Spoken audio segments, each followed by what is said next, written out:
a grabar.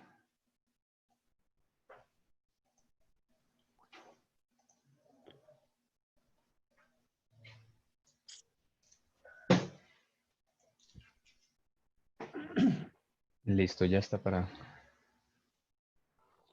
que compartas. A ver.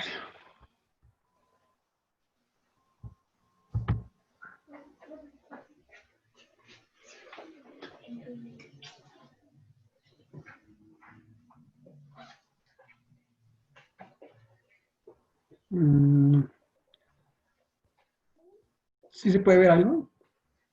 Sí.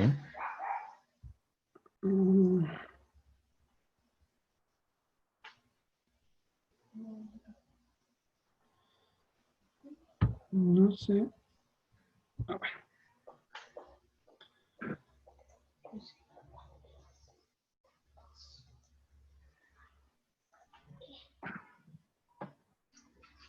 Bueno, entonces vamos a empezar. Les doy las buenas tardes para todos.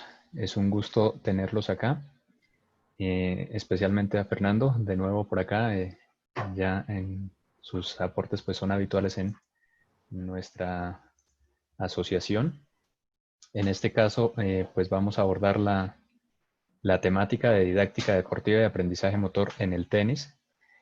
Hago presentación. Fernando Cote es docente e investigador de la Universidad de Pamplona, Norte de Santander, investigador junior reconocido por Colciencias, par evaluador reconocido por MinCiencias. Es doctor en educación de la Universidad Pedagógica Nacional, magíster en fisiología del ejercicio de la Universidad Pedagógica Nacional y licenciado en educación física y deporte de la Universidad de Pamplona. Entonces, Fernando, bienvenido. Muchísimas gracias por aceptar nuestra invitación y pues estamos a su disposición. Adelante, Fernando. Gracias, Jorge. Bueno, muy buenas tardes para todos los profesores y entrenadores de tenis que sé que en estos momentos están pasando por una dura crisis y pues con toda la energía para que los campos, las canchas se vuelvan a reactivar. Hoy nos concentramos en dos temas que me parecen que son de importancia para los entrenadores. Voy a hablar un poquito sobre el tema de pedagogía, didáctica, educación, pero básicamente es como herramientas para cómo enseñar mejor. Básicamente sería como el objetivo de esta charla. Cuando hablamos de pedagogía, básicamente hablamos de las formas de cómo llegamos al conocer, al saber, la ciencia, la investigación, la enseñanza. Por eso es importante cuando hablamos de pedagogía, hablamos de los pedagogos, de las personas que han generado cambios estructurales en los procesos de enseñanza-aprendizaje. Pues hablamos, por ejemplo, de Sócrates, de Platón, de Vygotsky, pues de Piaget, de los personajes pedagógicos que han revolucionado el arte del aprendizaje. Cuando hablamos de didáctica, hablamos del hacer. O sea, la didáctica es lo que realmente es nuestra tarea dentro de la cancha de tenis, el hacer. O sea, todas las herramientas, los recursos, las metodologías, las estrategias para generar aprendizajes significativos, o sea, que los niños realmente aprendan lo que queremos que ellos aprendan, en este caso, técnicas deportivas. Entonces, digamos que los entrenadores estamos un poco más centrados en la didáctica, por eso me voy a enfocar un poquito más ahí. Cuando hablamos de educación, hablamos del ser. O sea, cada vez que la persona aprende cosas, mejora su ser, digamos, su conocimiento. Los hombres nos diferenciamos de los animales por el afán y por la capacidad que tenemos de todos los días de aprender. Por eso, cuando hablamos de educación, hablamos de conocimiento, hablamos de desarrollo integral del ser humano, porque aquí hay que diferenciar unas cosas interesantes. Cuando una persona es educada, no es porque tenga títulos, podemos decir que es una persona capacitada, que ha estudiado, que ha trabajado y que ha ido a las instituciones, pero a veces no es educado. Puede ser que sea una persona capacitada, más no educado. ¿Y por qué? ¿Cuál es la diferencia básica? Cuando una persona tiene títulos, ha ido a las instituciones, pues el complemento básicamente es que tenga competencias sociales, socioafectivas. Digamos que la educación incluye muchísimas más variables que solamente el tener un título. También, pues, es el tema cognitivo, todo lo que se puede aprender. Aplica las teorías pedagógicas. Quiere decir que la educación sin pedagogía no podría existir. Eh, Y ya hablamos de las pedagogías pues, conductistas, de la gestal, de la computacional, hablamos de las pedagogías activas, de las pedagogías constructivistas, que son las que están hoy de moda. Hernández y Tirado, básicamente sobre la pedagogía, dice que es el campo científico, cuya unidad está definida por el método. La pedagogía incumbe a las tareas especiales de separar y estudiar analíticamente los hechos referentes a la educación. Básicamente lo que referimos es que la pedagogía se encarga de investigar cómo mejorar los procesos de la enseñanza, del aprendizaje, y nosotros lo colocamos, digamos, en la práctica a través de la didáctica. Cuando hablamos de didáctica, Domingo dice que la didáctica es la disciplina que explica los procesos de enseñanza y aprendizaje para proponer su realización consecuente con las finalidades educativas. Básicamente es el hecho, la práctica, lo que hacemos dentro del campo de juego para que nuestros niños puedan aprender diferentes técnicas, diferentes habilidades psicomotrices. Cuando hablamos de educación, pues hablamos básicamente de muchos términos, pero por ejemplo, los términos que más se han generado por García, por Carrasco, es criar, crianza, sacar hacia adelante, por ejemplo, el proceso cuando usted le enseña algo a alguien y esa persona puede mejorar a través de lo que usted le enseña. Eso es educar. También está la disciplina y está el discípulo. La disciplina, pues, es todos los procesos que el estudiante hace, porque dentro de este triángulo de profesor, estudiante y enseñanza, pues, existe la motivación de querer aprender. Esa es la parte del estudiante. Esto tienes que ver con los términos relacionados con la protección, con los cuidados y con ayuda de las personas adultas. Básicamente es lo que yo venía haciendo, con capacidades socioafectivas. Para los entrenadores, ¿en qué nos vamos a centrar? Pues en pedagogía, en didáctica o en educación. Pues básicamente los entrenadores nos vamos a enfocar en la didáctica, o sea, en el proceso de enseñar. En el caso de enseñanza de la técnica, de estrategias, de preparación física del tenis. Entonces la didáctica tiene dos elementos básicos, la enseñanza y el que aprende. Pues el que enseña básicamente es en este caso el entrenador. Por eso es muy importante el saber del entrenador. Entonces aquí es cuando hablamos que el entrenador debe tener unas cualidades importantes para poder enseñar. Entre más sepa, entre más saber tenga, mucho mejor va a ser el mensaje, mucho mejor va a ser el aprendizaje. Y por otro lado está el estudiante, el que aprende. Pues por supuesto que el estudiante debe tener unas cualidades básicas. La más importante es la motivación a aprender. Es muy difícil a veces cuando le llega a unos niños que, por ejemplo, me pasó el caso con varios niños conocidos que los papás querían que ellos fueran futbolistas o a ellos les interesaba más el fútbol que el tenis. Y entonces la clase de tenis para ellos era un suplicio. Entonces no había motivación para el deporte. Y eso es un tema interesante. Aprende el que quiere aprender. Entonces eso es un tema importante sobre los dos elementos de la didáctica. Ahora, dentro de la didáctica hay que tener en cuenta que nosotros debemos tener unos objetivos, o sea, planificar, sistematizar los conocimientos. O sea, ¿qué es lo que quiero que ellos aprendan? ¿Qué objetivo? ¿Cuáles van a ser los contenidos? Un trabajo que Jorge nos anunció próximamente es porque ya están los contenidos que cada grupo, digamos, etario y de acuerdo a su desarrollo pueden desarrollar, de acuerdo a su edad, de acuerdo a sus capacidades motrices. También los métodos, ¿cuáles son los métodos que más aprendizaje me generan? Los medios que tengo. Hay personas que tienen pues muy pocos medios y hay mucha gente que tiene hasta videos, hasta la posibilidad de tener análisis biomecánico, análisis fisiológico. Entre más medios tengamos para poder enseñar, mucho más eficiente va a ser el proceso de aprendizaje. Y las formas de organización. Uno, por ejemplo, en las escuelas de tenis ve que meten niños que son avanzados con niños principiantes, con niños intermedios, y básicamente ese tipo de grupos no es bueno, no es eficiente. Tenemos que buscar la posibilidad de organizarlos de alguna manera, ya sea por edades, ya sea por capacidades, ya sea por nivel de eficiencia en sus golpes.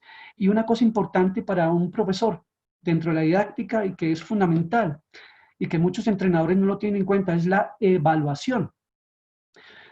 Aquí la pregunta sería, bueno, ¿evaluación de qué? Pues básicamente lo que hacemos es evaluación de la parte técnica, de la parte motora, de la parte coordinativa, de la parte de juego, de la parte técnica, de la parte táctica. Eso se debería evaluar porque uno cada vez que evalúa, digamos, el aprendizaje, lo que uno puede notar es quiénes están aprendiendo más, quiénes están aprendiendo menos, y uno puede mirar cuáles son los talentos deportivos.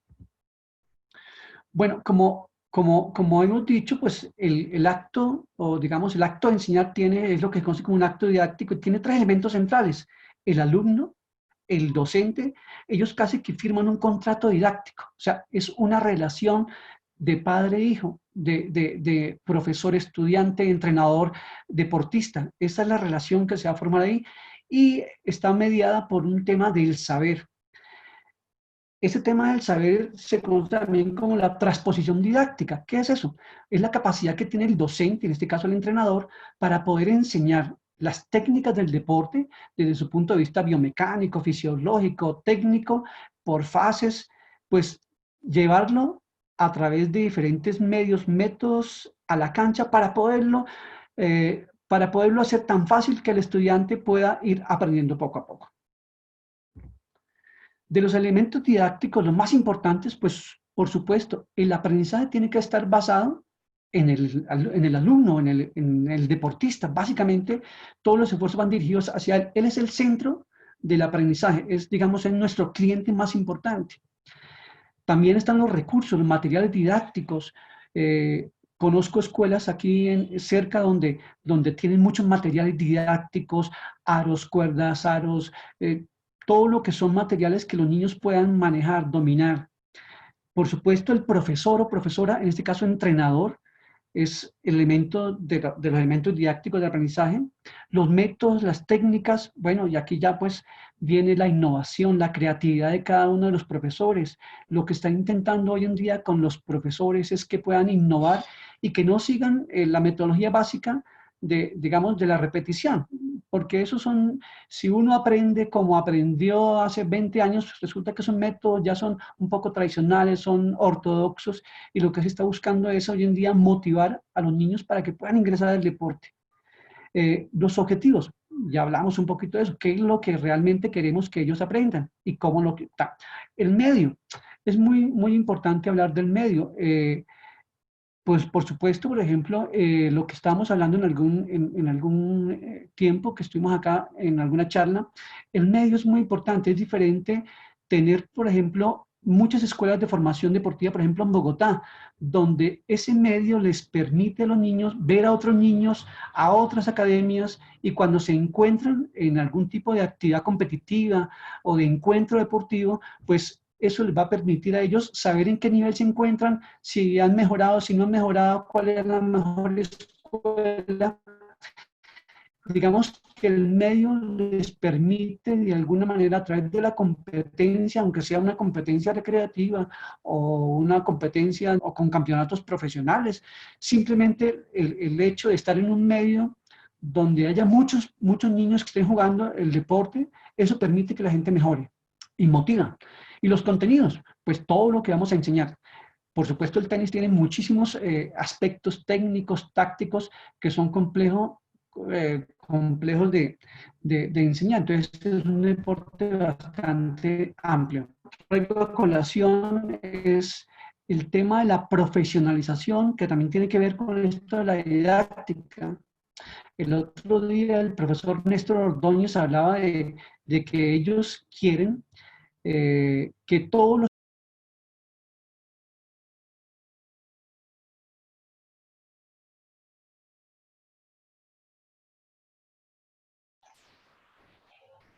Bueno, el profe Fernando ya se vuelve a conectar, está teniendo inconvenientes con su internet. Ya.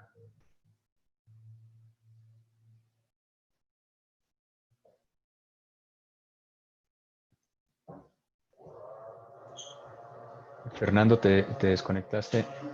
Por favor, comparte pantalla de nuevo.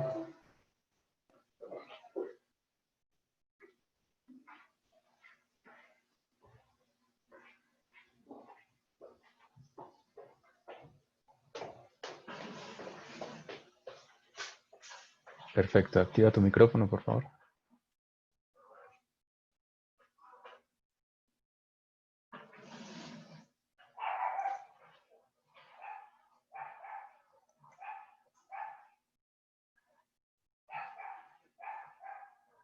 Puedes activar tu micrófono, Fernando. Lo tienes silenciado.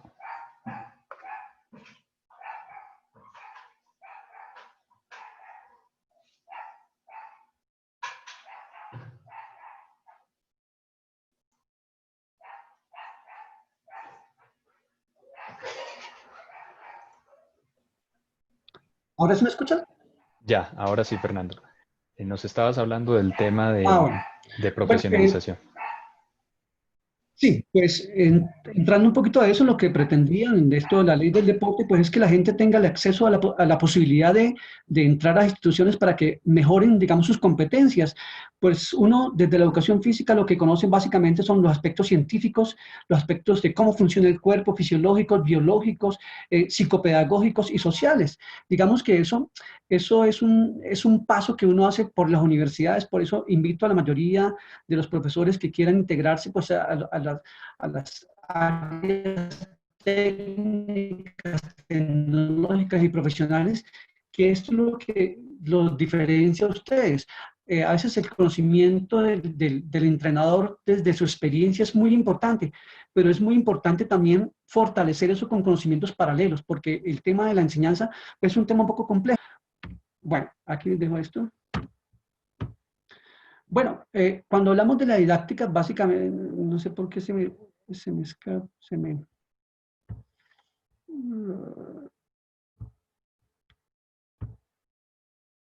dice que se inhabilitó la compartida. De nuevo, por favor, para que compartas, Fernando. Ya. Ya.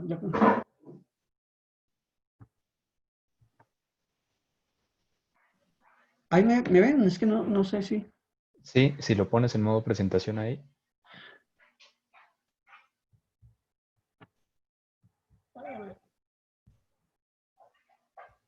Aquí me salió como si yo fuera el anfitrión. Sí, sí. Bueno, espera un segundito acá.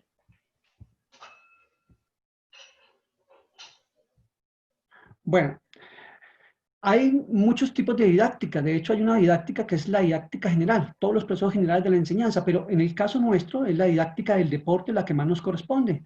Y se refiere básicamente al conjunto de ejercicios, procedimientos, medios que permiten conseguir un fin superior. La movilidad de una estructura inferior, o sea, aprender una habilidad técnica. Y la didáctica especial del deporte da respuesta a la singularidad de los elementos y principios del proceso de enseñanza-aprendizaje.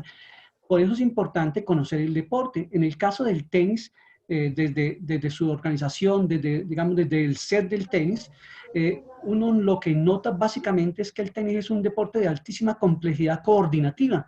Entonces, digamos que eso es un elemento que habría que, de alguna manera, tener muy claro. Y enfocarnos, básicamente, ya como lo hablaban los entrenadores la semana pasada, de las necesidades de trabajo en cada una de las etapas. Cuando uno habla de la didáctica, pues uno se refiere básicamente a los componentes, ya hablamos del profesor, en este caso entrenador, hablamos del material que se debe emplear, hablamos del contexto de los aprendizajes y hablamos de las estrategias metodológicas y didácticas. La mayoría de estas estrategias, pues uno las aprendió cuando estaba jugando o cuando le enseñaron a jugar tenis. Lo que yo invito hoy en día es a colocar en práctica, pues por ejemplo, me ha funcionado mucho en este tema de la didáctica, el tema del video. Eh, Recomiendo uno que se llama Coach Tennis, que permite ver y comparar movimientos que se hacen desde el inicio de la clase hasta el final de la clase, y el estudiante puede verse reflejado en cómo empezó la clase y cómo terminó. Esto nos sirve de evaluación de la clase para poder ir haciendo mejoras cada día en el gesto técnico. Bueno, la didáctica del deporte pues tiene que ver con todo el proceso de enseñanza-aprendizaje, las actividades físico-deportivas, los fundamentos técnicos, la estructura, de los aspectos, consecuencias prácticas. Es importante, como todos los pedagogos dicen, juntar la teoría con la práctica. Muchas veces los entrenadores se centran solamente en la práctica, pero es muy importante conocer, por ejemplo, las bases teóricas, los movimientos, la fuerza, la potencia, el agarre, lo que es el efecto, la fuerza, la transición, los apoyos. Y esa teoría del movimiento nos va a permitir generar, digamos, técnicas mucho más eficientes. Aquí hay una pequeña comparación que Méndez Jacinto hace sobre lo que es los fundamentos didácticos en la educación física, pero también los fundamentos didácticos en el entrenamiento. Y voy a seleccionar varias acá. En la educación física, pues se habla del profesor, el profesor de educación física, pero cuando hablamos de los elementos didácticos del entrenamiento, pues hablamos del entrenador, que se convierte en ese momento en el pedagogo, el que va a enseñar, el que va a dar toda la guía de los fundamentos del deporte. Básicamente los objetivos de la clase de educación física es educar holísticamente. O sea, ahí se preocupan dentro de la clase de educación física. Lo que hacemos básicamente es fortalecer no solamente la parte motriz, sino la parte psicoafectiva, la parte cognitiva. Por supuesto que en el deportista también, pero aquí lo que nos enfocamos un poco más es en mejorar la forma técnica deportiva, digamos, en la mejoría de las competencias psicomotrices, que sean más técnicos, más fuertes. Bueno, también se tiene que ver con los estilos de enseñanza. Los estilos de la enseñanza, sobre todo en el deporte, en el entrenamiento, tienen que ver con la técnica, pues tienen que ver con la técnica, con la parte pues física, técnico-táctica y psicológica. Cuando uno va a la educación física, pues básicamente uno lo que quiere es irradiar sobre un deporte, sobre el voleibol, sobre todos los deportes, sobre el baloncesto, sobre el fútbol. Quiere decir que cuando nos metemos ya a un entrenamiento de un deporte como es el tenis, pues ya lo que queremos básicamente es especializarnos y conocer los fundamentos específicos de este deporte. El golpe de derecha, el golpe de revés, el golpe de servicio. Tal. En resumidas cuentas, la didáctica del deporte permite la obtención básicamente de los resultados. O sea, los entrenadores están sujetos, muchos de los contratos de los entrenadores vemos en el fútbol colombiano, el entrenador que perdió la competencia en el fútbol o en cualquier deporte, pues básicamente si no da resultados, no funciona. Entonces, digamos que en el deporte el tema de los resultados es un tema importante. Hay una metodología de la enseñanza que va básicamente hacia mejorar las acciones motrices. Hay un tema de relaciones interpersonales que se fundamentan básicamente en la relación entrenador-deportista, que pueden durar años. Conozco, por ejemplo, la relación de Jairo Ruiz, el entrenador de la Selección Colombia de Gimnasia, con Yosimar. Él lleva 20 años trabajando con el mismo atleta. O sea, es una relación casi de padre a hijo. Yosimar es de recursos pues muy escasos y hasta Jairo, el entrenador, le daba plata para el taxi para que él pudiera ir al entrenamiento. Entonces, digamos que la relación se volvió casi una relación familiar. Bueno, el objeto de estudio de la didáctica especial del deporte, básicamente, para que quede claro, es la enseñanza y el aprendizaje motor. Y entonces vamos a entrar a eso. ¿Qué es el aprendizaje motor y cómo llegamos básicamente a poder generar patrones motores o engramas motores desde los niños hasta las personas grandes? Tendríamos que hablar, cuando hablamos de aprendizaje motor, básicamente del sistema nervioso. El sistema nervioso central pues, es el que domina todos nuestros movimientos. Está conformado por un sistema nervioso periférico que tiene una división motora y una división sensorial.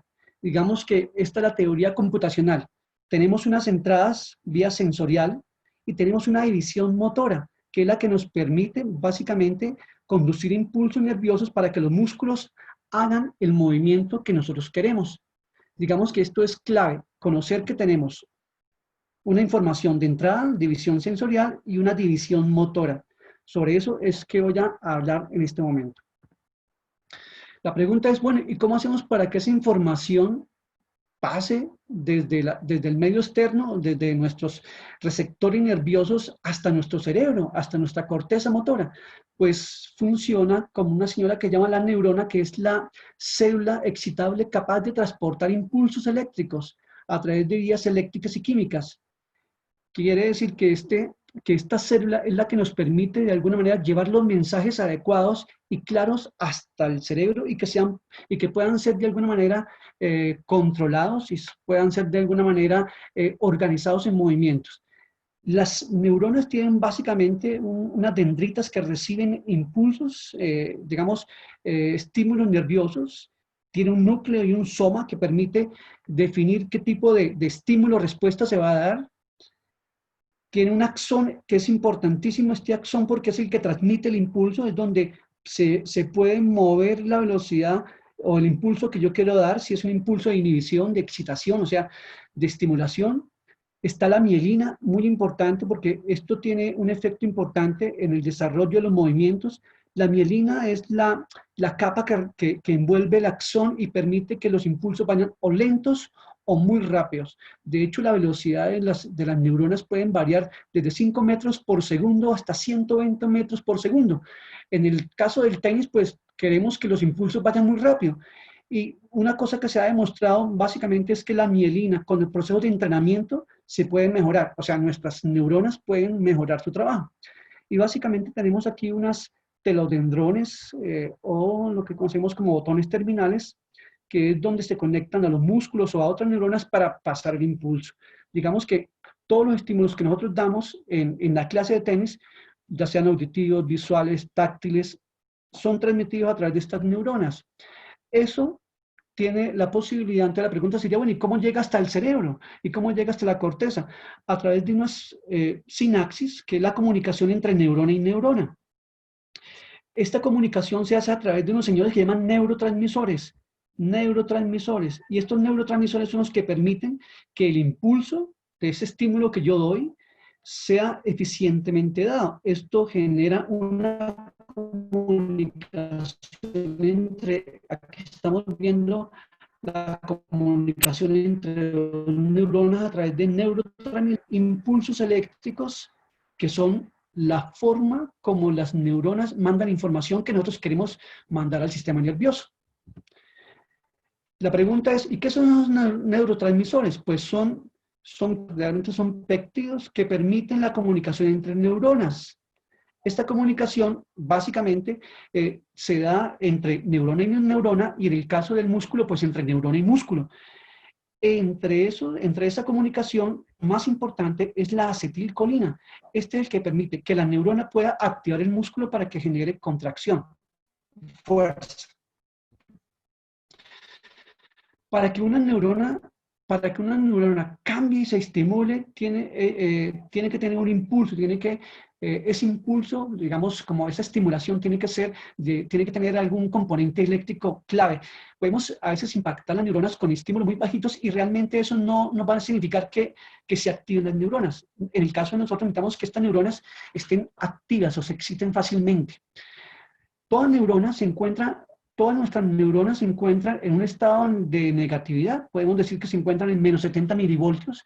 Eso es lo que conocemos como un estado de reposo, que es cuando, por ejemplo, un niño está pendiente de hacer un movimiento. Cuando mandamos la orden para que se haga ese movimiento y mandamos la orden, esto puede generar que esta neurona tenga que cambiar de estado.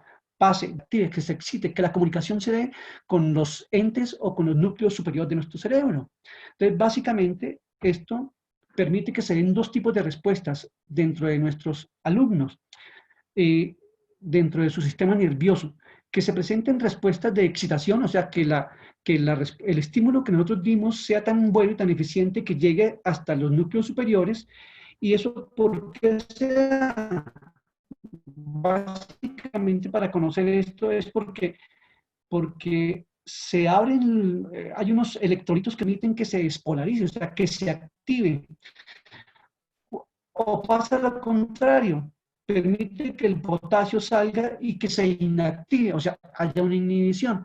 Quiere decir que el mensaje que nosotros queremos dar arriba al aprendizaje, a nuestra corteza motora, va a inhibir, no va a llegar. Y esto va a impedir que la comunicación entre lo que queremos, estimulamos, y la orden que nosotros vamos a dar desde nuestra corteza motora, pues el mensaje que no llegue en buena forma, sea ineficiente. Entonces decimos que el sistema nervioso tiene entradas, tiene unos receptores, tiene una vía sensitiva. Entonces, para que nos acordemos, todo lo que nosotros hacemos de estímulos visuales, auditivos, táctiles, sonoros, todos estos estímulos van a llegar a llevarse, se van a ser transportados a través de algunas vías, ya se las voy a mostrar, hasta el sistema nervioso central, que es donde se procesa, es donde se da respuesta a todo lo que nosotros queremos, digamos, nuestro controlador. Este sistema nervioso central básicamente lo que y la da a través de una vía que conocemos como la vía motora. Es lo que nosotros vemos ya en el movimiento, o sea, cuando el niño, nuestro entrenado hace el movimiento. Entonces, central generó una orden, esa orden fue ejecutada a través de una vía eferente. Para que tengamos presente, entonces hay vía aferente, la que llevamos al sistema nervioso central, y hay una vía descendente que se conoce como vía eferente o vía motora, que es la que en el caso nuestro nos interesa, qué tipo de movimiento hizo. Eso es lo que conocemos como una respuesta. La pregunta es, bueno, ¿y cuáles son nuestras vías sensitivas o aferentes del tenis? O sea, ¿cómo hacemos para que el sistema nervioso central reciba buena información? O sea, reciba la información que se necesita. Ah, bueno, resulta que nosotros tenemos en nuestro cuerpo diferentes sensores. ¿Dónde están los sensores? En la piel, tenemos receptores en las manos táctiles, tenemos receptores en los músculos. Estos son importantísimos. Los usos musculares nos permiten saber si el músculo se estira, si el músculo se contrae, qué tanto se estira el músculo. También tenemos los tendones, también informan sobre los órganos tendinosos del Golgi, que informan sobre la fuerza que necesitamos para hacer en el movimiento. También hay otros informantes o sensores que son el laberinto, el oído medio, que tienen que ver con toda la capacidad del equilibrio, ¿cierto? El equilibrio, no podemos caer. Y todas las articulaciones. Las articulaciones permiten determinar a qué velocidad me muevo yo, si voy muy lento, si voy muy rápido, si estoy haciendo mucha fuerza, si estoy frenando. Y acordémonos que en el tenis, todos estos señores que están aquí son los que nos permiten mandar información. A eso todo lo conocemos como la propiocepción. Y esta información es muy importante porque esta es la que nos va a permitir que el sistema nervioso arriba, el sistema nervioso central, dé una buena organización a ese movimiento a través de toda esa información y podamos tener una orden más clara al movimiento. Entonces, aquí básicamente lo que voy a mostrar es que hay unas vías que se conocen como vías ascendentes. Entonces, las vías ascendentes llevan sensaciones de dolor, de temperatura, de presión, tacto, de propiocepción. Toda esa información va a través de algunas vías. Hay una vía que se llama la espinotalámica, por ejemplo, esta, que informa y llega a una zona, al cerebro. Quiere decir que cuando nosotros hacemos una clase y estimulamos de muchas formas a nuestros niños, toda esa información no queda en el músculo, toda esa información es llevada a un área de nuestro cerebro. Ya más adelante se la voy a mostrar. Entonces, quiere decir, hay muchas vías. Hay vías que transmiten dolor, que transmiten propiocepción, tacto, temperatura, y en este caso, pues, la que nos interesa, que transmiten información acerca de nuestros cuerpos. Hay un señor denominado Brodmann, llamado Brodmann. Él pudo determinar que cada parte de nuestro cerebro genera, digamos, como unas tareas. Las que nos interesan por ahora muchísimo, muchísimo es la zona 4. No sé si la alcanzan a ver aquí, la zona 4. Esta es la zona motora. Es la que nos permite generar movimientos, la que nos permite aprender movimientos. Y está la zona 8 y la zona 6. Es lo que conocemos como la zona premotora. Es donde se planifican los movimientos, donde se programan los movimientos. Quiere decir que una vez que yo genero estímulos aferentes que llegan a la zona asociativa, toda esta parte que, digamos, al lóbulo parietal, que recibe toda la parte sensorial, todo esto llega a la parte sensorial, a la zona 1, 2 y 3. Esta parte sensorial se comunica con la parte premotora y finalmente la parte 4, que es lo que conocemos como la zona motora, es la que finalmente hace que el movimiento se dé. Básicamente para contar aquí, hay algunas zonas, por ejemplo, la zona posterior, 17, 18, es la zona de la capacidad visual, de ver movimiento, por ejemplo, es muy importante esta zona. Esta zona tiene que ver básicamente con la capacidad que tenemos para ver un movimiento y aprenderlo e intentar imitarlo. Quiere decir que cuando nosotros estamos haciendo una demostración, pues la demostración tiene que ser muy buena para que el niño active su lóbulo occipital o la zona 17 y 18 de Brodmann y pueda generar una buena imagen de lo que él quiere hacer. Otra cosa importante, pues, es el lóbulo frontal, es donde está toda la parte del conocimiento, del raciocinio, de la mente, de la inteligencia. Y está la zona por aquí, podemos hablar del área de Broca, que es la parte del discurso, de lo que nos... Una parte que es la parte temporal, la parte temporal, que tiene que ver básicamente con la audición y con el equilibrio. Bueno, de las partes que yo les mostré, pues son muchas y es una clase de neurología que no voy a querer dar aquí, pero básicamente lo que quiero mostrar, dónde se encuentra, a dónde llega toda la información que nosotros traemos. La zona azul que está aquí es la zona que conocemos como la somatosensorial. Ahí está parte de nuestro cerebro donde llega toda la información sensitiva.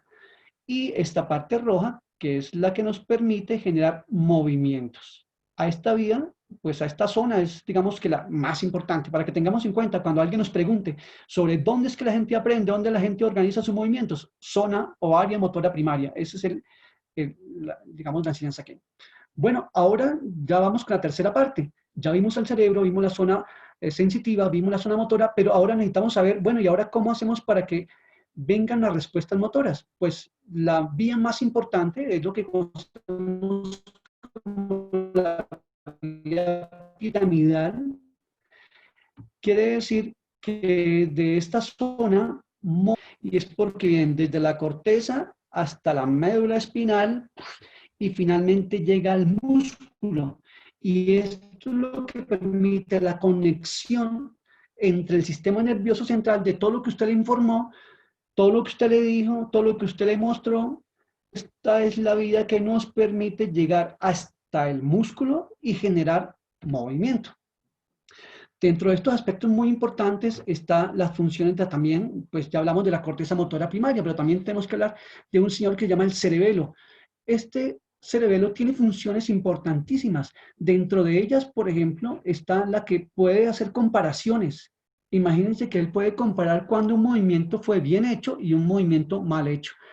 Y quiere decir que tan pronto usted comete un error, la misma persona cuando tiene la técnica ya clara puede decir en qué parte del movimiento tuvo el error. Eso es un tema muy importante.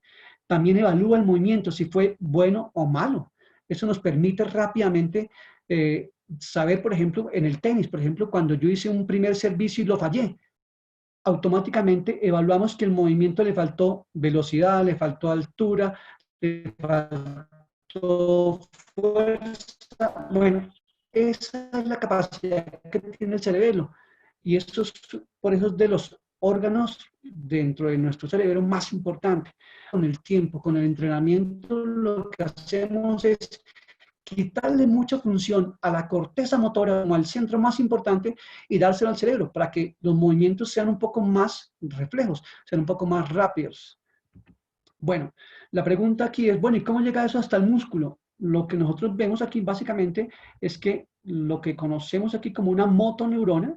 ¿Y por qué motoneurona? Porque estas son neuronas que nos permiten estimular precisamente el músculo y que estos músculos puedan generar tensión muscular. Tensión muscular.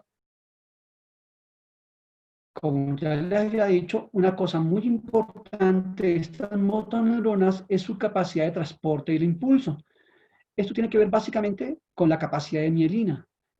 Hay personas que sufren digamos, de la mielina, pierden mielina, por ejemplo, como la esclerosis múltiple.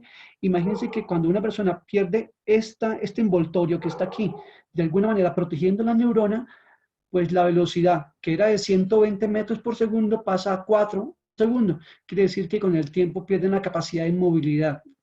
En el caso del tenis, al contrario, lo que estamos haciendo es mejorando la posibilidad de que este impulso sea mejorado, sea mucho más rápido, más eficiente.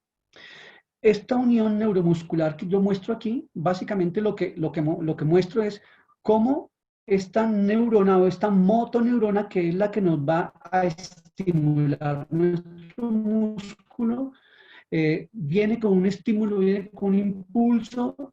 Estas vesículas que están aquí son neurotransmisores. Yo les dije que el más importante era la acetilcolina, y esta acetilcolina va a permitir que todo ese impulso eléctrico que estamos generando aquí pueda cambiar todo este componente, que el sodio que está afuera y que el potasio que está dentro, que generan cargas eléctricas dentro de nuestro músculo, quiere decir que nuestros músculos están cargados eléctricamente. Cuando llega este impulso aquí y la acetilcolina llega acá, permite que el sodio pueda ingresar y pueda dar una respuesta efectiva de excitación y de contracción. A veces puede pasar que el impulso o que o que el neurotransmisor no llegue suficiente, o que llegue otro neurotransmisor y resulta que el músculo no responde a lo que nosotros pretendemos que haga. Básicamente, cuando el impulso es efectivo, lo que ocurre en nuestro músculo es el proceso de la contracción muscular. Aquí básicamente lo que muestro es que digamos, la disposición de las proteínas que se contraen, aquí tenemos a la miosina, es una proteína fuerte, grande, y tenemos a la actina. Cuando el impulso llega hasta las miofibrillas, lo que se produce aquí es lo que conocemos como los puentes cruzados. Estos puentes cruzados, a mayor cantidad de puentes cruzados, mayor generación de fuerza. Este es un esquema básico de cómo el músculo puede generar un estado de reposo y estado de contracción. Esto nos permite, por supuesto, generar la tensión suficiente para que podamos generar el movimiento. Ahora, hay que definir que dentro de las unidades motoras, hay unidades motoras muy grandes. Yo muestro aquí 3 unidades motoras y cada una de estas 3 unidades tiene diferentes características. Por ejemplo, podríamos decir que esta que está aquí es una unidad motora tipo 2B, tipo 2A y tipo 1. En algunos casos en el tenis, esto es lo que nos permite hacer golpes de potencia, golpes de mucha fuerza, una derecha con mucha potencia, pero resulta que en algunos momentos necesitamos un golpe suave, un golpe, digamos, con mucha sensibilidad. Entonces necesitamos no activar las de potencia, las de resistencia con mucha fuerza, sino podemos activar unidades motoras más pequeñas que nos permitan hacer golpes más suaves. Y eso es una clave en la coordinación. Eso lo puede modular la vía córtico-espinal.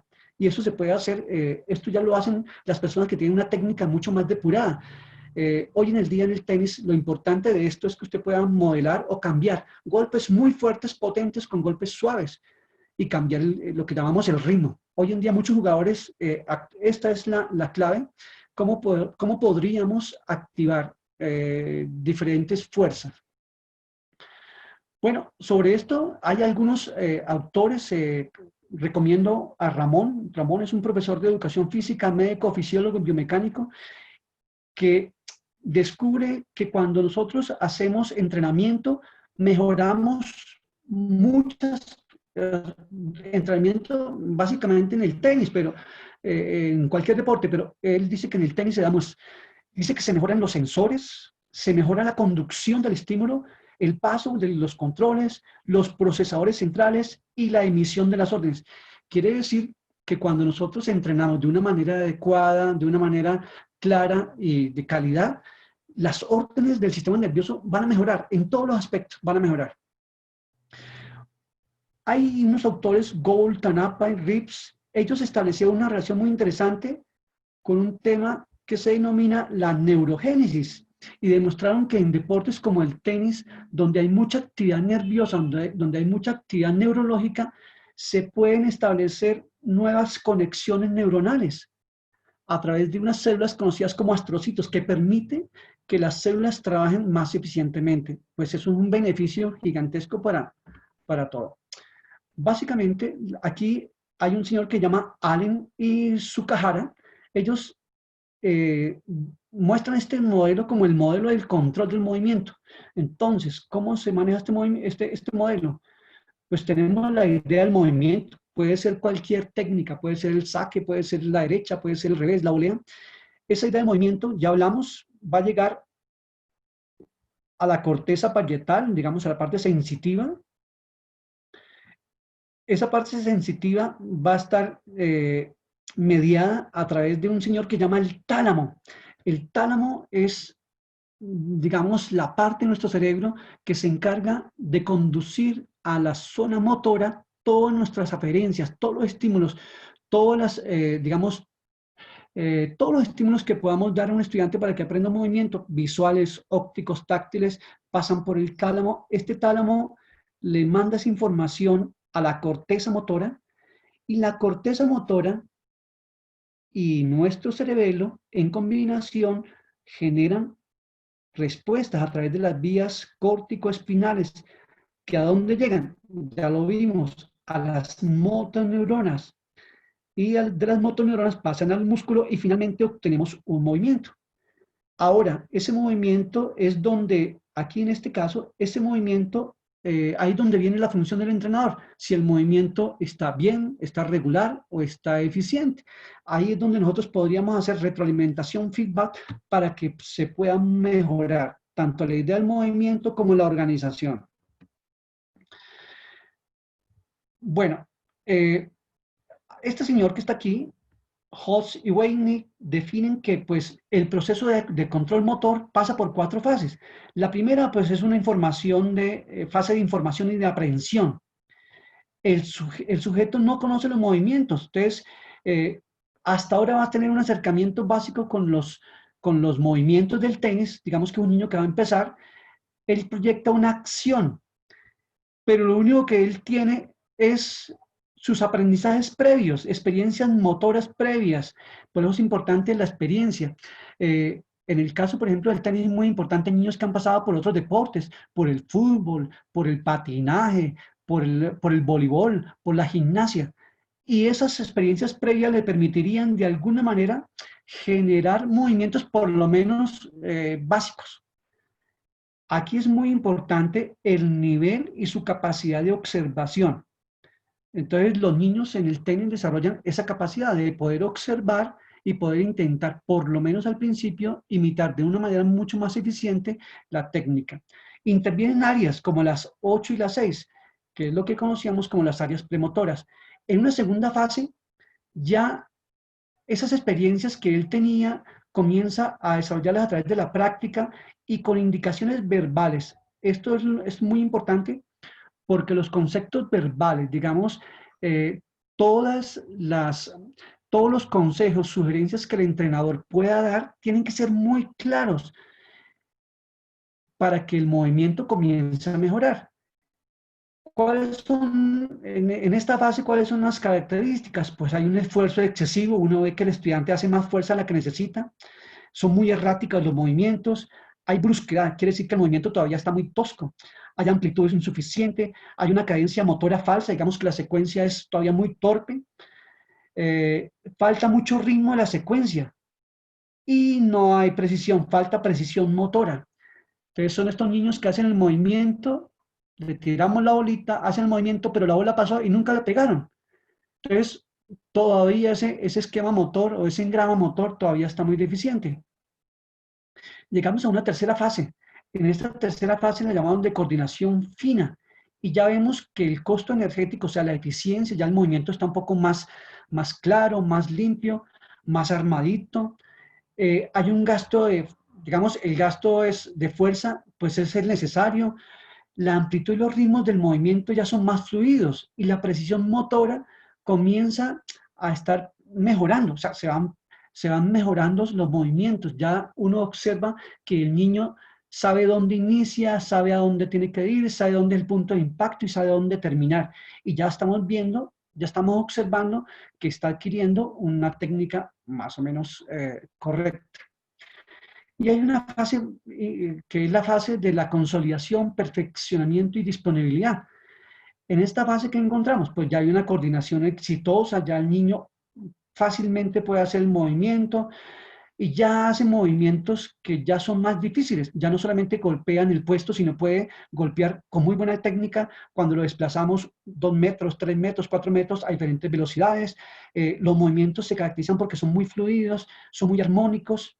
Y una cosa importante que comenzamos a ver en esta fase es que los núcleos basales, el tálamo, el núcleo caudado, el lenticular, el hipotálamo, la amígdala y el cerebelo almacenan. Ya comenzamos a tener una gran memoria de nuestro movimiento y ya los movimientos comienzan a ser mucho más fluidos. Esto es lo que esto sería como el éxito para un entrenador.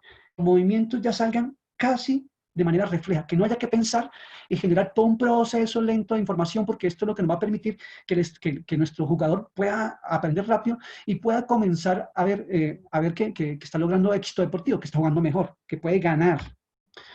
Bueno, aquí para cerrar, quiero hablar sobre cuáles son las aplicaciones pedagógicas finalmente de estas teorías, que parece un poco complejo, pero que básicamente nos da cómo es que nosotros afectamos el crecimiento y el desarrollo neuronal de los niños. O sea, nosotros podemos generar acciones positivas para mejorar toda la red neuronal, pero también podemos, en algunos casos, que me ha pasado en mi experiencia como entrenador, que me han llegado niños con muy malos movimientos técnicos.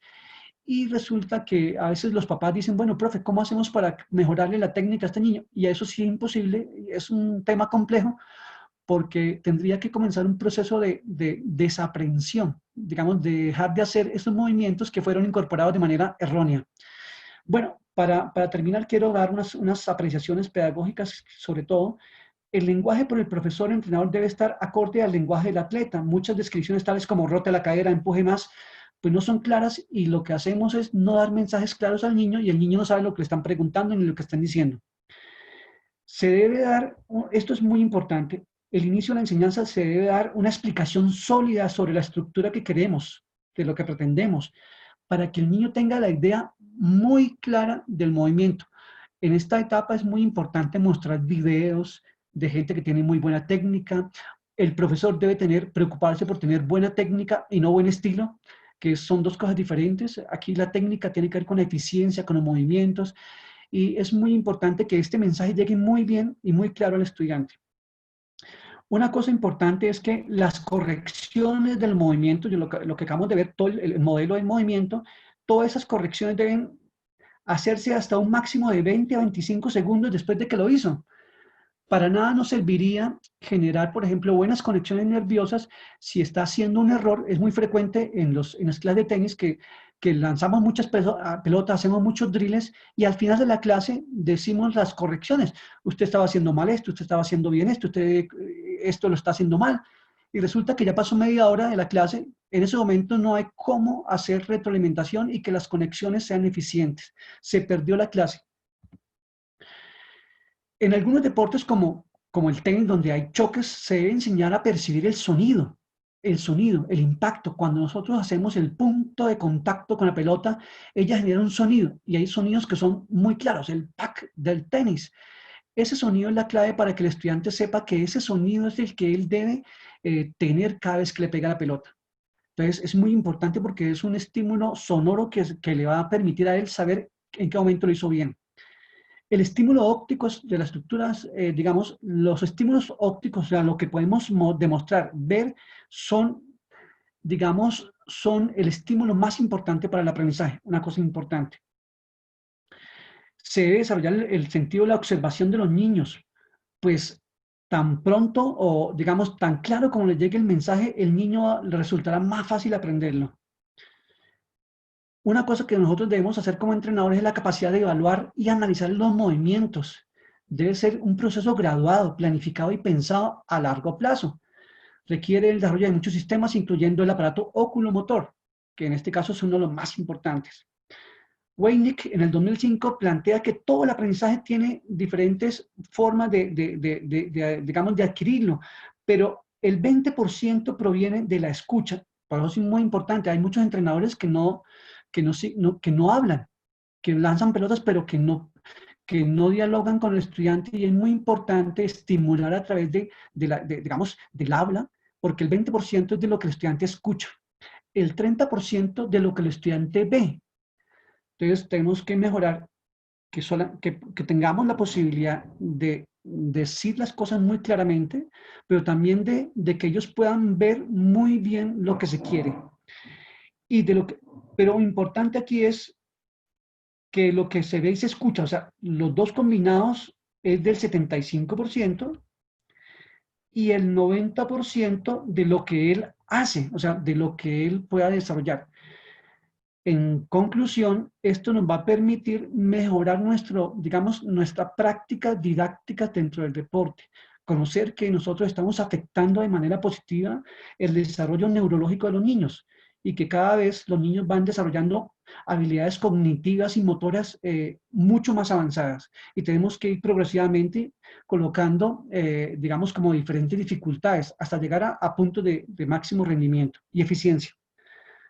Bueno, hasta aquí creo que muchas gracias por su escucha y por su atención. No sé si hay alguna duda o alguna... Bueno, muchísimas gracias a usted, doctor Fernando.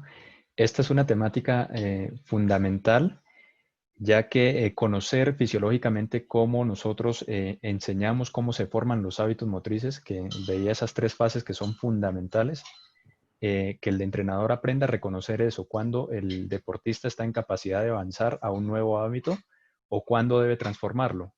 Porque a veces creemos que enseñar los movimientos de forma completa y a veces son movimientos muy complejos.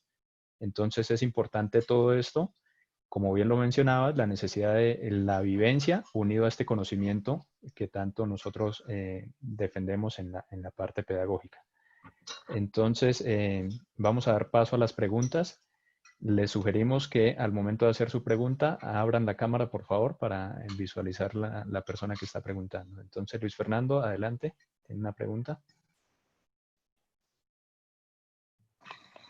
Listo, gracias, Jorge. Buenas tardes, Fernando. Buenas tardes. Buenas tardes, Bueno, Luis. entonces, muchas gracias. De verdad que este es un tema, como lo dice Jorge, y se ha planteado en muchas otras reuniones, complejo, que no desarrollamos en el entrenamiento. Y en una de las charlas yo escuchaba a alguno de los, creo que era un expositor en una de unas charlas que he escuchado, que hablábamos del tema de las mujeres, de por qué sacaban mal, ¿sí? De unos componentes técnicos, tácticos inclusive, que no lo hacían bien, y yo les refería a eso, decían que hay una parte importante del trabajo neuromuscular, de la parte del cerebro importante de trabajar.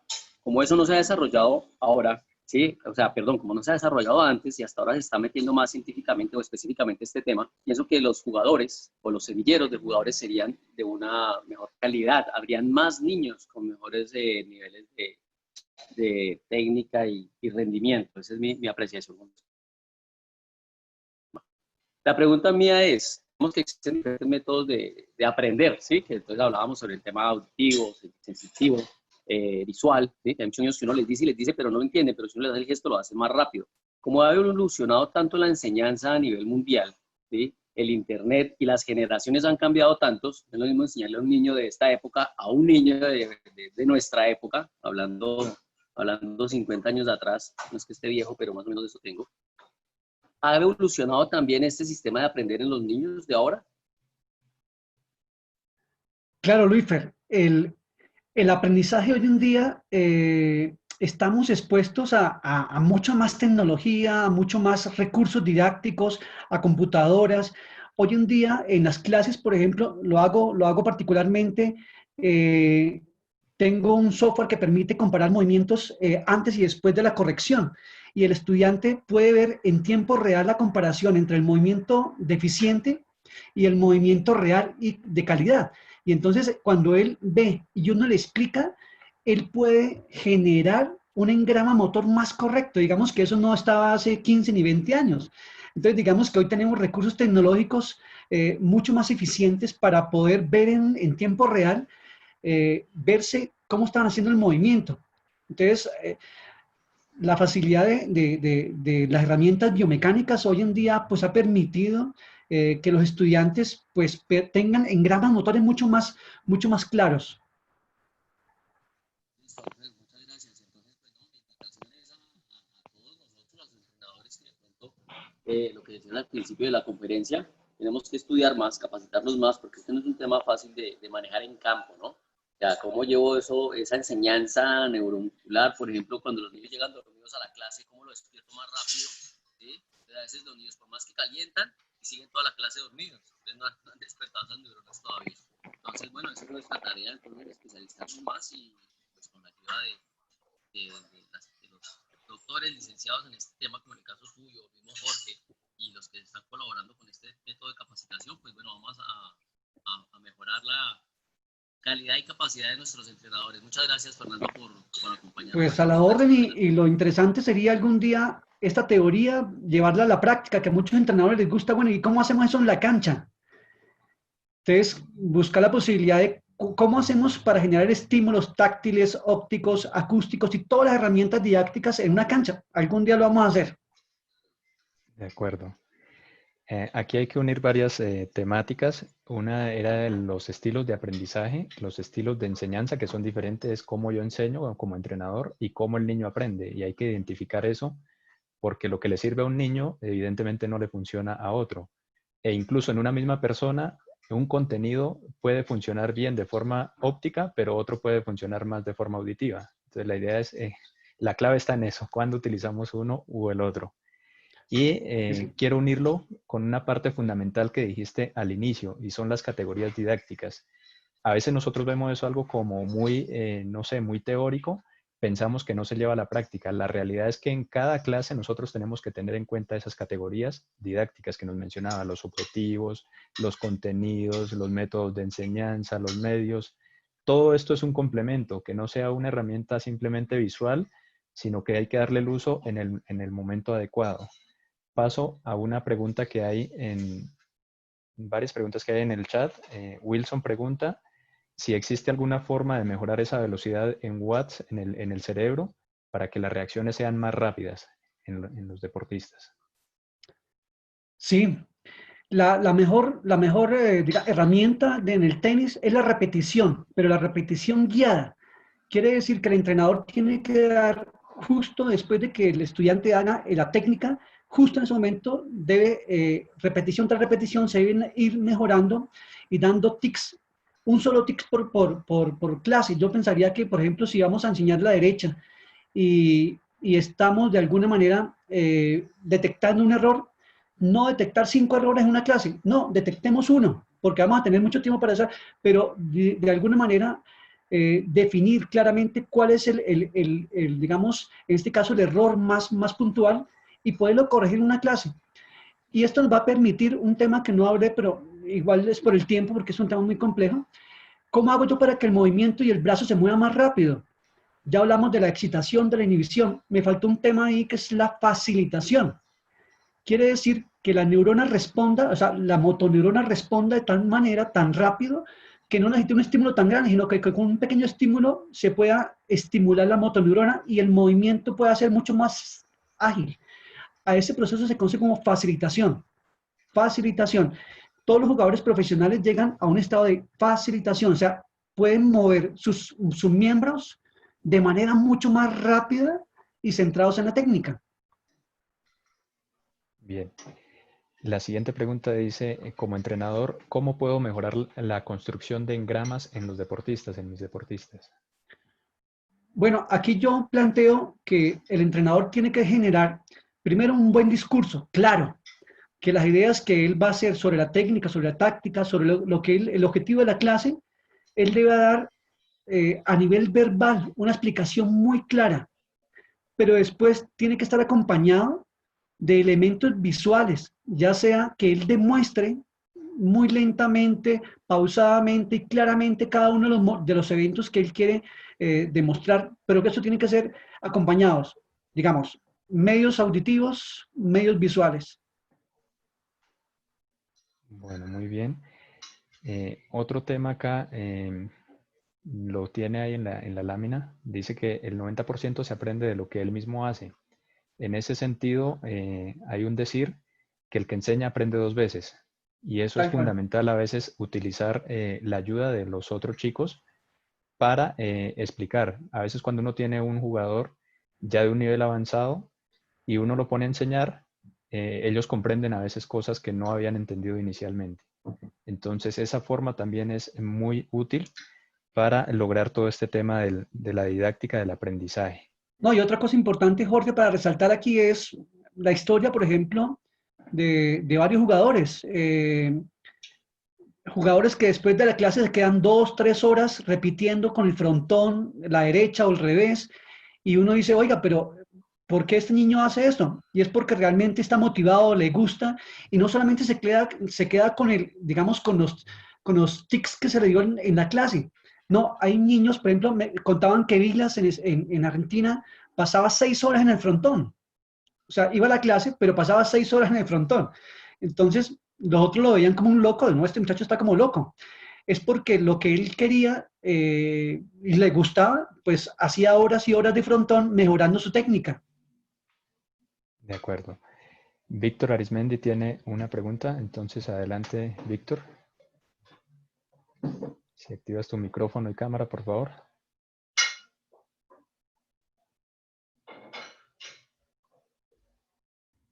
Buenas tardes a todos. ¿Me Y escuchan ahí? buenas tardes. Buenas Adelante. tardes. Listo, Fernando, muchas gracias por la charla, por todo el conocimiento. Me gustaría hacer una pregunta enfocada a la parte pedagógica y es saber si conoce o nos podrías explicar alguna forma, método para evaluar a los jugadores y de esta manera poder determinar qué tipo de proceso les puedo aplicar yo pedagógico, sabiéndose que pues la pedagogía iría de manera transversal. No sé si me hago entender. Sí, sí. Bueno, quiero contarle que, pues esto que hablé de control motor y didáctica tiene que venir acompañada de un tema que es la biomecánica, que es comprender que todos los movimientos deben estar separados por fases e integradas por fases. Ya hay modelos de evaluación. Si usted quiere, me envía un correo, yo le puedo enviar pues de otros deportes, pero sí hay modelos que uno puede saber en cada fase cuáles son los errores y cómo trabajar sobre cada uno de los errores en cada una de las fases. En biomecánica, lo importante es lo que conocemos como los momentos críticos. O sea, ¿cuál es el momento crítico del tenis? Para mí el momento crítico biomecánico en el tenis es el momento del contacto con la pelota. Entonces, ya hay métodos para, y digamos, estrategias didácticas en las cuales usted puede que ese evento crítico sea de la mejor calidad posible. Muchas veces puede ser, por ejemplo, por un problemita de agarre, por un problemita de fuerza, por un problema, por ejemplo, de postura, de apoyo. Y entonces lo que uno tendría que mirar es qué es lo que está afectando ese momento crítico. Entonces, uno puede, a través de análisis, yo tengo por ahí como un modelo pero eso no es de esta clase, pero sí hay un modelo de fases donde uno puede detectar básicamente cuál es el error y cómo corregir ese error. Ok, listo. Desde la pedagogía. Desde la pedagogía, claro que sí. Listo, muchas gracias. Por ahí ya le había enviado antes un correo, entonces mi nombre es Víctor Arismendi, ahí sería el Víctor, segundo correo. Muchas gracias. listo, porfa, mándame lo que yo ya estoy en vacaciones estos días, puedo responder todos los correos. Correcto, esto que estaba señalando del tipo de error es fundamental, porque va asociado incluso a estas fases del aprendizaje. Hay errores comunes, son muy generalizados, cualquier persona que empieza a hacer un movimiento los comete. Hay otros errores que son principales, que debemos evitarlos desde el primer momento. Sabemos que van a ser lesivos incluso, que van a afectar grandemente la técnica. Y el otro tema es cuando esos errores pasan a la última fase del hábito motor, que es la automatización, que ahí era lo que hablábamos, que ya implica un proceso inverso, un poco que, Desaprender. exacto, desaprender lo que se hizo equivocado y volver a construir el hábito motor. Y eso es bastante Y eso difícil. no es una tarea fácil para los entrenadores, sí. Entonces, lo ideal, bien la preocupación que hacen de la asociación con este tipo de errores. Damos la palabra a ver si hay alguien más que desea hacer alguna pregunta. Aló, ¿me escuchan? Sí, Sí, sí. si puedes activar tu cámara, te agradecemos. Ya, lo que pasa es que tengo mala conexión, estoy tratando de comunicarme, pero ya que me escuchan, aprovecho la oportunidad. Mi nombre es Miguel Adelante. Ángel Castiblanco. Doctor Fernando, primero que todo, felicitaciones por esta disertación. Yo creo que ha sido maravillosa en la recopilación de la fisiología del ejercicio para todos los entrenadores. Yo creo que es importante tener el conocimiento de la ciencia unida a la praxis. Yo creo que son los dos elementos más funcionales para el aprendizaje tanto de niños como de adultos. Mi pregunta es la siguiente, cuando estaba haciendo el comentario sobre las unidades sensitivas, está hablando de la velocidad en la articulación. No sé si hacía referencia a la energía de la flexibilidad, o sea, la energía elástica, o a qué estaba haciendo referencia con que mejoramos la velocidad en la articulación. Esa es mi pregunta. Y Ah, segundo, bueno. un comentario con todo el respeto del doctor Fernando, aprovecho la pregunta de Wilson sobre cómo mejoramos la velocidad en los deportistas. Hay una parte de la psicología que se llama neurociencia. Yo le invitaría para que viera ejercicios de neurociencia de cómo mejorar la reacción tanto en la parte motora como en la parte mental de los deportistas, Wilson. Gracias.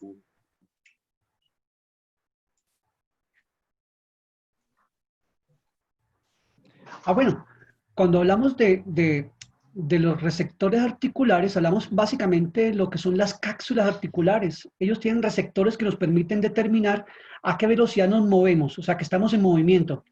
Eso nos permite informarle a la corteza motora que nos estamos desplazando a cierta velocidad. Digamos que eso es una información muy importante para saber, digamos, por ejemplo, temas de acoplamiento, por ejemplo, en un golpe.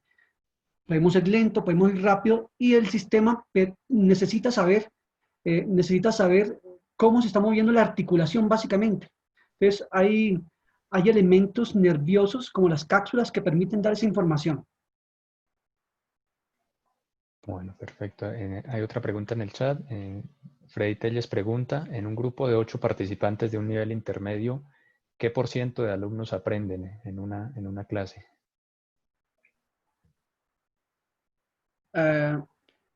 Pues mire, todos aprenden. De hecho, en el tenis es una cosa curiosa porque, de hecho, hay unas teorías como las teorías de Vygotsky, que es que usted aprende con los demás. Hay gente que le gusta aprender en grupo. De hecho, se ha demostrado que cuando usted aprende en grupo, usted aprende de los demás, porque usted puede ver quién lo está haciendo bien, quién lo está haciendo mal y compararse usted, tener un referente, digamos, de la calidad de lo que está haciendo. Entonces, por ejemplo, Vygotsky sostiene eso, que usted aprende de lo que lo rodean. Y entonces en el tenis, por eso es muy importante, las clases en los niños deben ser grupales, porque ellos deben tener referentes. Es muy importante. Cuando un niño lo colocamos solo, se aburre muchas veces. Entonces ya las clases particulares con niños yo las recomiendo ya cuando están un poquito más grandes. Ellos tienen que estar motivados y tienen que ser para ellos una lúdica, tiene que ser un juego.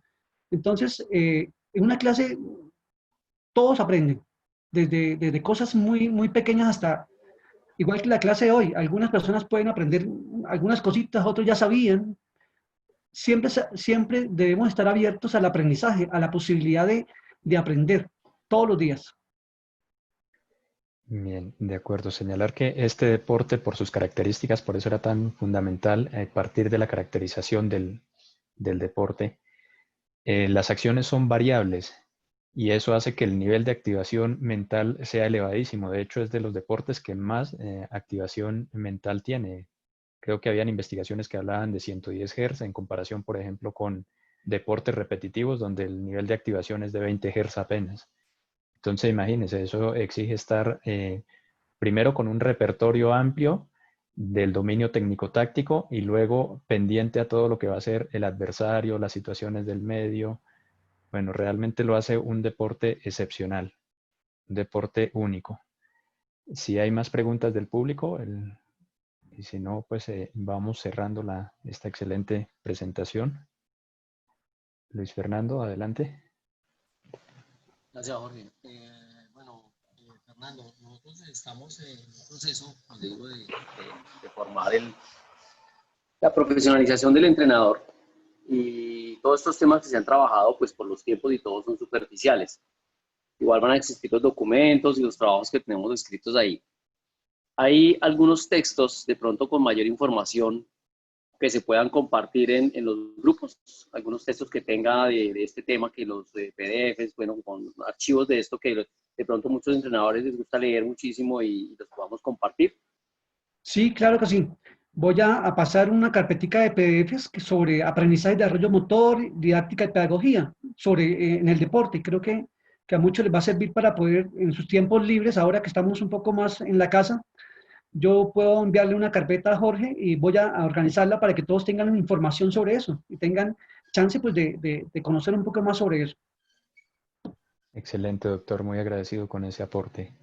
Y pues buscaremos el medio más propicio para que los entrenadores puedan acceder a ello y consultarlo frecuentemente. Esa ha sido una de las preocupaciones de nosotros como asociación y realmente agradecemos esa gentileza, doctor.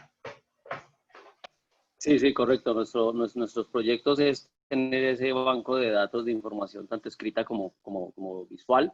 Y bueno, entonces, Fernando, en nombre de la asociación, de verdad agradecerte. Ya pues dejo a Jorge que cierre, creo que no sé si hay más preguntas, pero pues de una vez te damos oficialmente delante de los que están aquí, pues como la bienvenida a este proyecto de la asociación. Ya en estos días estamos haciendo oficial muchas afiliaciones de entrenadores y dentro de esas pues está el equipo de capacitación que lidera Jorge y que estás ahí también con nosotros y bueno, esperemos que esto siga creciendo, está tomando mucha fuerza y muchas gracias. Bueno, muchas gracias a ustedes, a los entrenadores que escucharon la charla. Pues para mí es una experiencia muy interesante poder compartir experiencias digamos, y conocimientos que se han adquirido a lo largo de la vida. Creo que cada día uno aprende muchas cosas y lo que nos falta por aprender. Muchas gracias a todos y lo importante de esta charla pues era dejar como inquietudes y que nosotros seamos conscientes de que cada vez que generamos una clase, cada vez que generamos un juego con los niños, estamos impactando el desarrollo neurofisiológico de los niños. Y ojalá sea para bien, ¿no? Así es. Doctor Fernando, muchísimas gracias por esta importante información, por este espacio que nos ha brindado. De Gracias a nuevo, ustedes. Estamos en bienvenido. contacto. Muchas Le gracias, Jorge. agradecemos a todos los entrenadores y los esperamos en nuestra próxima charla el lunes a las 12 meridiano. Muchísimas gracias y que tengan un excelente día. Gracias. Gracias a todos. Chao, Jorge. Fer, gracias. Chao, gracias.